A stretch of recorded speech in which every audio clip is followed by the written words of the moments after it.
Hi friends, Siragadikka ஆசை சீரியலில் நாளைக்கு என்ன நடக்க போகுதுன்னு பார்க்கலாம். வாங்க வீடியோக்குள்ளே போகலாம். நம்ம சேனல் இன்னும் சப்ஸ்கிரைப் பண்ணாதவங்க சப்ஸ்கிரைப் பண்ணிக்கோங்க. முத்து காப்பாற்றின பொண்ணுக்கு கல்யாணம் பண்ணி வச்சு அவங்க வீட்டில் இருக்கிறவங்க சந்தோஷப்படுறதையும் அந்த பொண்ணும் பையனும் சந்தோஷப்படுறத பார்த்த முத்துக்கு ரொம்ப மனசு கேட்கல.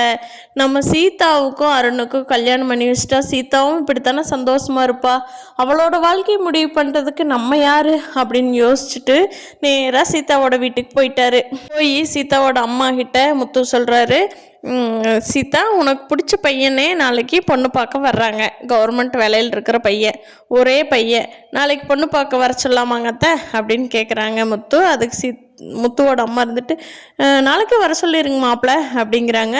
சீதாட்ட சீதா சொல்லிடு வர சொல்லி அப்படிங்கிறாங்க. சீதா முழிக்கிறாங்க, என்னடா அது அப்படின்னு. ஆமாம் சீதா, உனக்கு பிடிச்ச அருணையே வர சொல்லு, அருணுக்கே கல்யாணம் பண்ணி வச்சிடலாம் அப்படின்னு சொல்லி முத்து சொல்கிறாரு. கேட்டால் சீதாவுக்கு சந்தோஷம் தாங்க முடியல. முத்து உண்மையிலேயே நல்ல மனசு கொண்டவர்.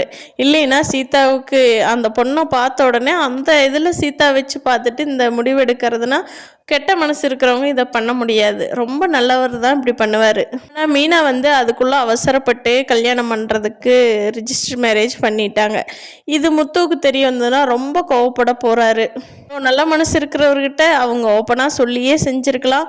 பார்க்கலாம் ஃப்ரெண்ட்ஸ், முத்து மீனா மேலே எப்படி கோவப்பட போகிறாரு அந்த விஷயம் தெரிய வந்ததுன்னா அப்படின்னு சொல்லி. ரோஹிணி ஸ்ருதியோட அம்மா அப்பாட்ட பணம் வாங்கிட்டு வந்தது ஸ்ருதிக்கு தெரியாது, விஜயாவுக்கும் கூட தெரியாது. விஜயா எங்கேருந்து வாங்கிட்டு வந்தேன்னு கேட்கும்போது நான் வித்யாட்ட தான் வாங்கிட்டு வந்துட்டேன் அப்படின்னு சொல்லி ரோஹிணி பொய் சொல்லிடுறாங்க. ரோஹிணி ஒரு விஷயத்துலையும் பொய் மேலே பொய் தான் சொல்லிட்டு வர்றாங்க. எப்போ விஜயா கிட்ட மாட்ட போகிறாங்க ரோஹிணிங்கிறது தெரியல. ரோஹிணிக்கு இப்போ கிடைச்சிட்ருக்கிற வாழ்க்கையும் கிடைக்காது. இவ்வளோ பொய் ஆல்ரெடி கல்யாணமானது, குழந்தை இருக்கிறதே வீட்டில் யாருக்கும் தெரியாது. அதை தொடர்ந்து பொய் மேலே பொய்யா சொல்லிட்டு போயிட்டுருக்காங்க ரோஹிணி. விஜயாட்ட எப்போ மாட்ட போகிறாங்கன்னு தெரியல. ஃப்ரெண்டான வித்யாவையும் பகைச்சிக்கிட்டாங்க. அதனால் ரோஹிணிக்கு நீ தொடர்ந்து சர்க்கிள் தான் வரப்போகுது சிறகடிக்க ஆசையில். குடும்பத்துக்குள்ளே பொய் பேசினா அதுக்கு என்னென்ன விளைவுகள் வருங்கிறத நம்ம ரோஹிணி பார்த்தாவே தெரிஞ்சுக்கலாம். ஃப்ரெண்ட்ஸ், ஸ்ருதி ஆரம்பிக்கிற ஹோட்டல் ஸ்ருதிக்கு எப்படி போக போகுது, ரோஹிணியோட உண்மை முகம் எல்லாத்துக்கும் எப்போ தெரிய போகுதுங்கிறத இந்த வீடியோ பிடிச்சிருந்தா லைக் பண்ணிக்கோங்க. நம்ம சேனல் இன்னும் சப்ஸ்கிரைப் பண்ணாதவங்க சப்ஸ்கிரைப் பண்ணிக்கோங்க. தேங்க்யூ.